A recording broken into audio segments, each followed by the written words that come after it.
پھول تھے ان کے اندر خوشبو نہیں تھی، چاند تھا چاندنی نہیں تھی، سورج تھا روشنی نہیں۔ اس طرح ایک دنیا کا نظام چل رہا، انسانیت بالکل اندھیروں کے اندر ڈوب چکی تھی، والدین کی کوئی قدر نہیں تھی، بیٹی کی کوئی عزت نہیں تھی۔ بعد اللہ تعالیٰ نے حضور علیہ السلام کو نبی بنا کے، پیغمبر بنا کے اس دنیا کے اندر آپ کو بھیجا۔ حضرت انس پوچھ رہے ہیں حضور سے، یا رسول اللہ نے آپ کو نبوت کب دی؟ اور حضور علیہ السلام کے ذمہ جو کام لگا ہے پوری انسانیت کو اللہ کا پیغام پہنچانا ہے۔ باقی جو پہلے نبی گزرے، کوئی کسی شہر کا نبی تھا، کوئی کسی علاقے کا نبی تھا، کوئی کسی دیہات کا نبی تھا، ان کے ذمہ جو کام لگا، آپ نے اس شہر والوں کو پیغام پہنچانا ہے، آپ نے ان دیہات والوں کو پیغام پہنچانا ہے۔ ایک ایک وقت کے اندر کئی نبی تھے، کئی نبی ایک ایک وقت کے اندر۔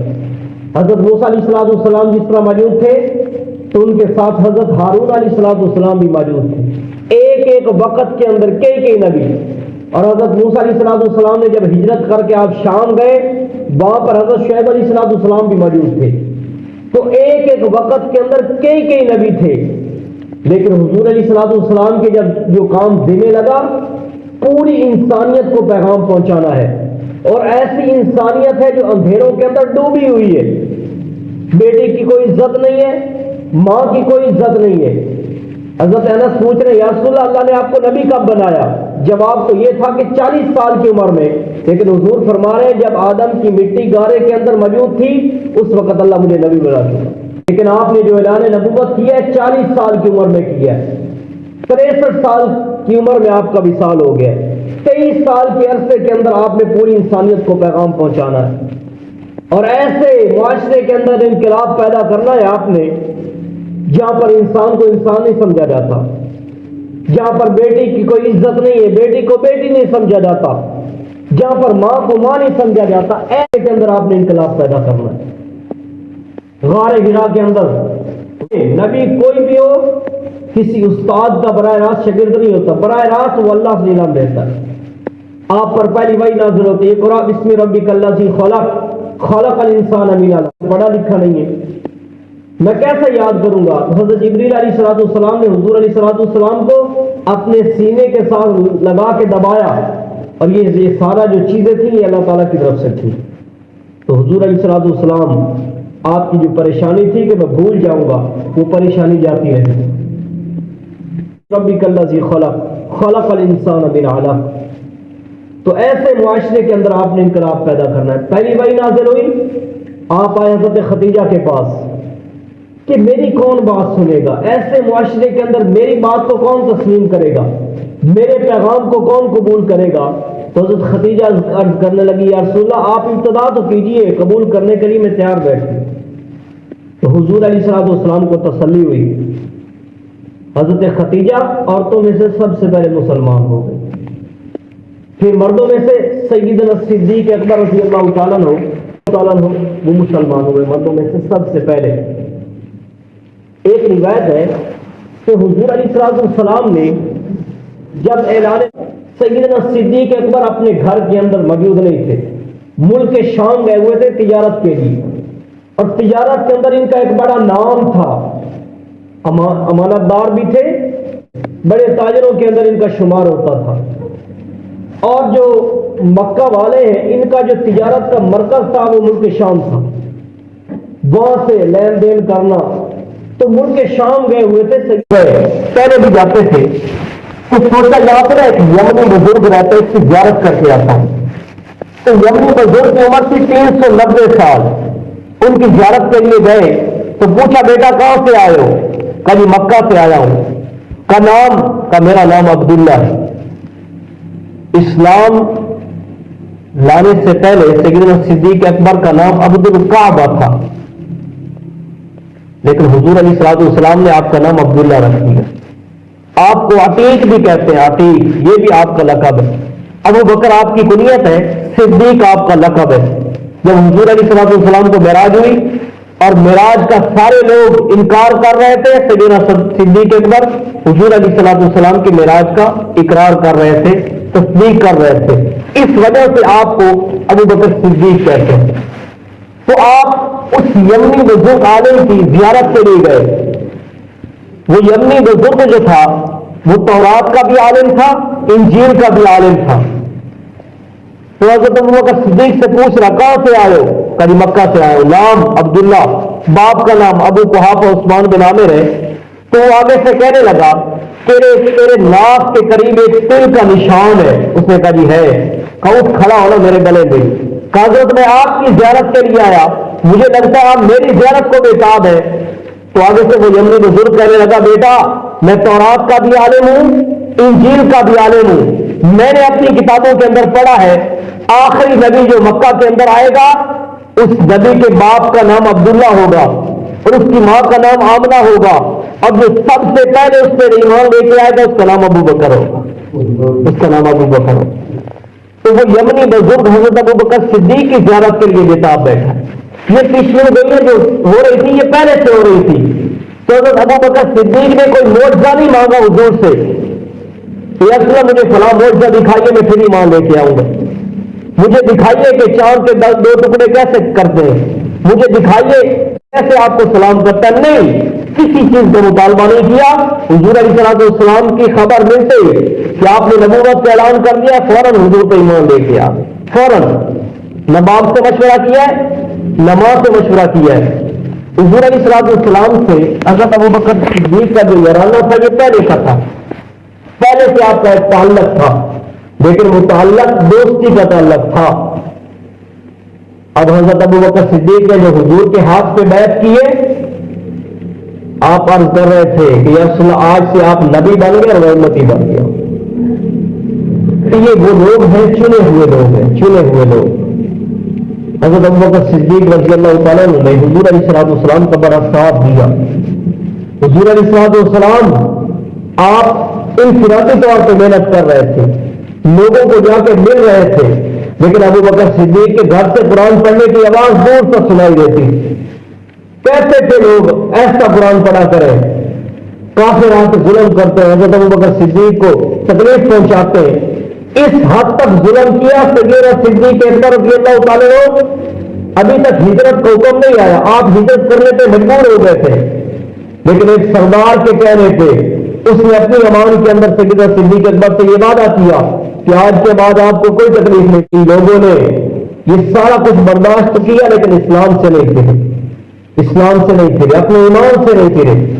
سیدنا صدیق مجھے رسول بنا کے بھیجا ہے اور تم جن کی پوجا کرتے ہو, پتھروں کو خدا بناتے ہو, درختوں کی پوجا کرتے ہو, سورج کی پوجا کرتے ہو, یہ تمہارے خدا نہیں ہے.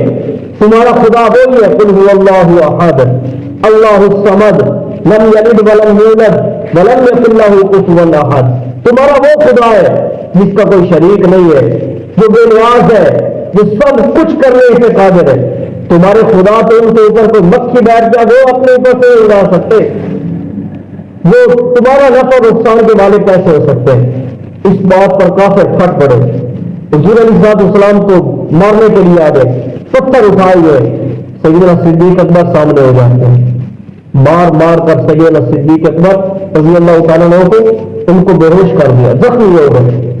ادھر حضرت ابو بکر صدیق کے خاندان والے بڑے سرگرم تھے, کہنے لگے ہم اپنے بندے کا بدلہ لیں گے, اگر ان کو کچھ ہو گیا ہم اس کا بدلہ لیں گے. حضرت ابو بکر صدیق رضی اللہ تعالیٰ عنہ بڑے شدید زخمی تھے, بے ہوش ہو گئے. جب ہوش آیا ماں سرانے کے پاس بیٹھی تھی, تو سب سے پہلے حضور کا پوچھا کہ میرے محبوب کا کیا حال ہے, میرے یار کا کیا حال ہے, میرے دوست کا کیا حال ہے. ابھی تک ماں کا مسلمان نہیں ہوئی, اور اچھا حضرت ابو بکر صدیق کو یہ مقام حاصل ہے اور کسی صحابی کو یہ مقام حاصل نہیں. حضرت ابو بکر صدیق 4 پشتوں کے اندر آپ کی صحابیت موجود ہے, 4 پشتوں کے اندر. خود بھی صحابی ہے, باپ بھی صحابی ہے, بیٹا بھی صحابی ہے, آگے آپ کے جو نواز ہیں وہ بھی صحابی ہے. 4 پشتوں کے اندر یہ صحابیت جا رہی. باپ صحابی ابو قحافہ خود صحابی حضرت ابو بکر صدیق رضی اللہ تعالیٰ عنہ, بیٹے صحابی عبداللہ عبد الرحمان, اور آگے آپ کے نواز سے حضرت عبداللہ بن زبیر وہ صحابی.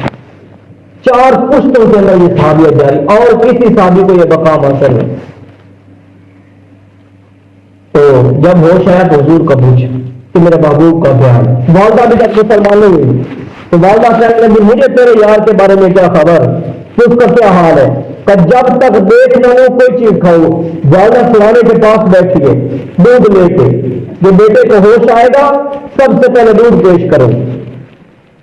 بیٹے سے والدین کو جتنی محبت ہوتی ہے، اور اگر بیٹا سامنے زخمی پڑا ہوا ہے، بے ہوش پڑا ہوا ہے، والدین کی محبت کے اندر اور اضافہ ہو جاتا ہے۔ سرانے دودھ لے کے بیٹھے کہ جب تک اپنے محبوب کو دیکھ نہ لو کوئی چیز نہیں کھاؤں گا نہ پیوں گا۔ ایک ہاتھ اپنی والدہ کے کندھے پہ رکھا، دوسرا ہم کے کندھے پہ ہاتھ رکھا، جا کے گئی حضور علیہ السلام کے دروازے پر دستک دی۔ حضور علیہ السلام نے دروازہ کھولا، آپ کی آنکھوں سے بھی آنسو گر رہے تھے، سیدنا صدیق اکبر کی آنکھوں سے بھی آنسو گر رہے تھے۔ پریشان نہ ہو، سیدنا صدیق اکبر کو حضور تو نہیں دے رہے، ان کے آنسو صاف کر رہے ہیں۔ حضرت ابوبکر صدیق رضی اللہ تعالیٰ نے ہجرت کے وقت بھی آپ کا بڑا ساتھ دیا۔ ہجرت کے لیے آپ نے حضرت ابوبکر صدیق سے فرمایا کہ میرا انتظار کرنا، میرا انتظار کرنا۔ باقی صحابہ کو ہجرت کرنے کا حکم آپ نے فرما دیا، لیکن حضرت ابوبکر صدیق سے فرمایا میرا انتظار کرنا۔ حضور علیہ السلام جب ہجرت کر رہے تھے، حضرت ابوبکر صدیق نے پہلے ہی 2 اوٹنیاں تیار کر کے رکھی کہ حضور علیہ السلام آئیں گے۔ اچھا، حضور علیہ السلام جب نکلے گھر سے، دروازے پر دستک دی تو حضرت ابوبکر صدیق نے فوراً دروازہ کھول دیا۔ تو حضور نے فرمایا ابوبکر آپ نے تو نہ پوچھا کون ہے، فوراً دروازہ کھول دیا۔ حضرت ابوبکر صدیق عرض کرنے لگے یا رسول اللہ، آپ کے دروازے پر دستک دینے کے انداز کو میں نہ سمجھے تو اور کون سمجھے؟ مجھے پتا تھا کہ آپ تشریف لے گئے، میں تو اس انتظار کے اندر تھا، اسی انتظار کے اندر میں تھا کہ کب میرے محبوب آئیں گے اور کب مجھے حکم فرمائیں گے ہجرت کے لیے۔ فوراً دروازہ کھول دیا۔ حضور علیہ السلام سے عرض کیا رسول اللہ میں نے 2 اوٹنیاں بھی تیار کر کے رکھی ہیں۔ حضور نے فرمایا ابوبکر جو میرے لیے تم نے سواری تیار کی ہے میں اس کی قیمت ادا کروں گا۔ حضرت ابوبکر صدیق عرض کرنے لگے یا رسول اللہ آپ اس طرح نہ کریں، آپ قیمت ادا نہ کریں۔ تو حضور نے فرمایا نہیں، میں اس کی قیمت ادا کروں گا کہ میں اللہ کے راستے کے اندر اس کو لے کر جا رہا ہوں۔ اس وقت ہجرت فرض تھی، اللہ تعالیٰ نے ہجرت کو فرض قرار دیا، اور جو لوگ پیچھے رہ گئے اور غار ثور جن کو اللہ تعالیٰ نے عمرہ اور حج کی توفیق دی ہے وہاں پر وہ گئے ہیں، بڑی اونچائی پر ہے، بڑی اونچائیوں پہ لگایا تھا، وہاں پر حضرت عباس رضی اللہ تعالیٰ نے حضور کے کندھے پہ سوار ہوئے، لیکن یہاں پہ معاملہ جو ہے نا الٹ ہونے جا رہا ہے۔ جب حضرت ابوبکر صدیق نے دیکھا نا کہ اونچائی کافی ہے تو جھک گئے، یا رسول اللہ سوار ہو جائیے۔ تو حضور نے ادھر ادھر دیکھا سواری کوئی نہیں، یا رسول اللہ میرے کندھوں پر سوار ہو جائیے، میرے کندھوں پر۔ میرے اللہ نے بھی کہا ہوگا ابوبکر نیما ہوتے نہیں اونچا کر، نیما ہوتے نہیں اونچا کر، تیرا مقام بلند کرو لوگوں کے سامنے۔ حضرت ابوبکر صدیق نے حضور علیہ السلام کو اپنے کندھوں پر سوار کیا، غار ثور کی اتنی بڑی جو بلندی وہاں پہ لے کے گئے، حضور علیہ السلام کو باہر کھڑا کیا، اور جو غار تھا اس کی صفائی کی، سوراخ جو تھے وہاں پہ چادر تھی، وہ چادر پاڑ کے نا اس کے سوراخوں کے اندر بھی ایک سوراخ کہتے باقی بچ گیا تھا، جس پر حضرت ابوبکر صدیق نے اپنی ایڑی رکھی تھی، جہاں سے سانپ نے حضرت ابوبکر صدیق کو ڈنسا تھا۔ حضور علیہ السلام سے عرض کی کہ رسول اللہ تشریف لے آئیے، لیٹ گئے۔ حضور علیہ السلام نے حضرت ابوبکر کے سینے پہ سر رکھا اور سو گئے۔ حضرت عمر اس لیے نہیں کہتے تھے کہ ابوبکر میری ساری نیکیاں لے لے، غار ثور کی ایک رات کی نیکیاں مجھے دے۔ حضور علیہ السلام ایک مرتبہ حضرت عائشہ کے ساتھ تشریف فرما تھے تو ستارے موت تھے، اس وقت حضور نے فرمایا یہ جو ستارے میں ایک بندہ ہے جس کی نیکیاں ان ستاروں سے بھی زیادہ ہے۔ تو حضرت عائشہ جو تھی وہ مسکرا رہی تھی، خوش ہو رہی تھی، تو عرض کی کہ رسول اللہ وہ کون ہے جس کی نیکیاں ان ستاروں سے بھی زیادہ ہے؟ تو حضور علیہ السلام نے فرمایا وہ حضرت عمر کا نام دیا تھا، وہ عمر ہے۔ تو حضرت عائشہ پریشان ہوگی کہ رسول اللہ میں تو سوچ رہی تھی میرے باپ کا نام آئے گا، میرے باپ کا نام آئے گا۔ تو اب سے حضور علیہ السلام نے فرمایا عمر تو ابوبکر کی نیکیوں میں سے ایک نیکی ہے، نیکیوں میں سے ایک نیکی ہے، تیرے باپ کی نیکیوں تو بہت زیادہ ہے۔ حضور علیہ السلام نے ایک مرتبہ صحابہ سے پوچھا آج کس نے روزہ رکھا ہے؟ حضرت ابوبکر صدیق کھڑے ہو گئے، آپ نے فرمایا بیٹھ جاؤ۔ پھر اس کے بعد حضور علیہ السلام نے فرمایا آج بیمار کی عیادت کس نے کی ہے؟ پھر حضرت ابوبکر صدیق کھڑے ہو گئے۔ آج مسکین کو کھانا کیسے کھلایا ہے؟ پھر حضرت ابو بکر صدیق کھڑے ہو گئے تو حضور علیہ السلام نے حضرت ابو بکر صدیق کو جنت کی بشارت دی کہ یہ وہی بندہ ہے جس کے لیے جنت کے 8 دروازے انتظار کر رہے ہیں، تو کس میں سے داخل ہو رہے ہیں؟ تو حضور علیہ السلام غار ثور کے اندر موجود ہیں. حضرت ابو بکر صدیق کو رضی اللہ تعالیٰ کو سانپ نے ڈس دیا جہاں پر انہوں نے ایڑی رکھی ہوئی. اس کے بعد حضرت ابو بکر صدیق نا آنکھوں سے آنسو آ گئے، لیکن ہلے نہیں کہ حضور علیہ السلام بیدار نہ ہو جائے. آنکھوں سے آنسو آئے، وہ جا کے حضور کے رخسار پہ جا گئے. حضور علیہ السلام اٹھ کے بیٹھ گئے. ابو بکر کیا ہوا؟ رسول اللہ سانپ نے ڈس دیے. آپ نے اپنا لعاب مبارک ماں پہ لگایا تو درد بالکل ختم ہو گیا، درد جاتا رہا. پھر اس کے بعد وہ جو مکہ والے تھے یہ انعام انہوں نے رکھا ہوا تھا کہ جو ابو بکر صدیق اور حضور علیہ السلام کو لے کے آئے 100 اونٹ ان کے لیے انعام رکھا ہوا تھا. 100 اونٹ. وہ غار تک پہنچ گئے لیکن نیچے اگر ہو کے دیکھتے تو حضور علیہ السلام نظر آ جاتے. حضرت ابو بکر پریشان ہو گئے تھے اس وقت، لیکن حضور نے فرمایا ابو بکر پریشان نہ ہو، اللہ ہمارے ساتھ. اللہ ہمارے جن کے ساتھ اللہ ہو جاتا ہے ان کو کوئی پریشانی نہیں ہوتی، اللہ ہمارے ساتھ ہے. پھر وہاں سے نکلے غار ثور سے آگے کا جو سفر ہے وہ طے کیا. راستے کے اندر مختلف معجزات پیش آئے. معبد کے راستے کے اندر جھونپڑی تھی، وہاں پر حضور علیہ السلام پہنچے. معبد نے آپ کو دیکھا اور حضور علیہ السلام نے فرمایا کوئی کھانے پینے کے لیے کوئی چیز؟ انہوں نے کہا کوئی نہیں. یہ بکری ہے، بکریوں کا ریوڑ تھا، ان کا جو کھانے تھا نا معبد کا وہ ریوڑ لے کے گیا ہوا تھا، لیکن ایک بکری جو تھی وہ بیمار تھی. تو حضور علیہ السلام نے اس بکری کے تھنوں کو ہاتھ لگایا، وہ جو بکری کے تھن دودھ سے بھر گئے. حضور نے بھی دودھ پیا، ابو بکر صدیق کو بھی وہ دودھ پلایا.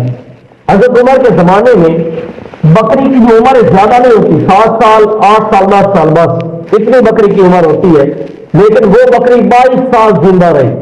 حضرت عمر کے زمانے میں 1 سال قید پڑ گیا. اس وقت کسی گھر سے کوئی چیز نہیں ملتی تھی، لیکن انہیں معبد کے گھر سے اس بکری کا دودھ مل جاتا. یہ حضور علیہ السلام نے جو ہاتھ لگائے تھے یہ حضور علیہ السلام کا معجزہ تھا. انہیں معبد کے گھر سے دودھ مل جاتا تھا. پھر آگے کا جو سفر ہے مدینہ کے اندر وہ حضور علیہ السلام نے حضرت ابو بکر صدیق کے ساتھ طے کیا. راستے کے اندر ایک شخص پہنچا تلاش کے اندر. یہ اس راستے سے جا رہے تھے جس راستے کی زیادہ تر لوگوں کو خبر نہیں تھی. تو حضرت ابو بکر صدیق نے عرض کیا رسول اللہ ہمارا کوئی پیچھا کر رہا ہے. آپ نے پیچھے مڑ کے دیکھا سراقہ بن مالک تھے. تو حضور علیہ السلام نے جلالی نگاہوں سے دیکھا، جلالی نگاہوں سے. سراقہ بن مالک گھوڑے پر سوار تھا، گھوڑے سمیت زمین کے اندر دلنا شروع ہو گیا. حضور علیہ السلام نے جلالی نگاہوں سے دیکھا. جب حضور علیہ السلام غصے کے اندر ہوتے تھے، جلال کے اندر ہوتے تھے، تو آپ کو دیکھنے کی کسی کو ہمت نہیں ہوتی تھی. تو آپ نے سراقہ بن مالک کو بھی جلالی نگاہوں سے دیکھا، گھوڑے سمیت زمین کے اندر دلنا شروع ہو گیا. تو ہاتھ جوڑ لیے کہ یا رسول اللہ مجھے معاف کر دیجیے. اب کسی کے بارے میں آپ کو کچھ نہیں بتاؤں گا کہ آپ اس راستے سے جا رہے ہیں، کسی کے بارے میں کوئی آپ کسی جا کے نہیں بتاؤں گا. تو آپ نے فرمایا سراقہ بن مالک سے، یا سراقہ بن مالک تجھے معاف بھی کیا اور ایک وقت آئے گا کس طرح کے کنگن تیرے ہاتھوں کے اندر ہو، کس طرح کے کنگن. یہ خوشخبری بشارت بھی دی. حضرت عمر کا دور آ گیا، سراقہ بن مالک مسلمان ہو گیا تھا. تو آپ نے حضرت عمر نے یقین دیکھیے اور ایمان دیکھیے. حضرت عمر رضی اللہ تعالیٰ نے فرمایا بھائی کیسے کس طرح کے وہ خزانوں کے ڈھیر لگے پڑے. حضرت عمر فرمایا سراقہ بن مالک کہاں ہے؟ سراقہ بن مالک آ گیا. آپ نے فرمایا بھائی وہ کنگن کہاں ہے؟ یہ حضرت عمر نے نہیں کہا کہ دیکھو بھائی ادھر کنگن ہوں گے. ایمان دیکھیے کہ حضور علیہ السلام نے فرمایا تھا کنگن ہوں گے تو یقیناً ہوں گے. تو آپ نے فرمایا بھائی وہ کنگن کہاں ہے، کس طرح کے؟ تو دیکھا تو ایک کپڑے کے اندر لپیٹے ہوئے تھے وہ کنگن.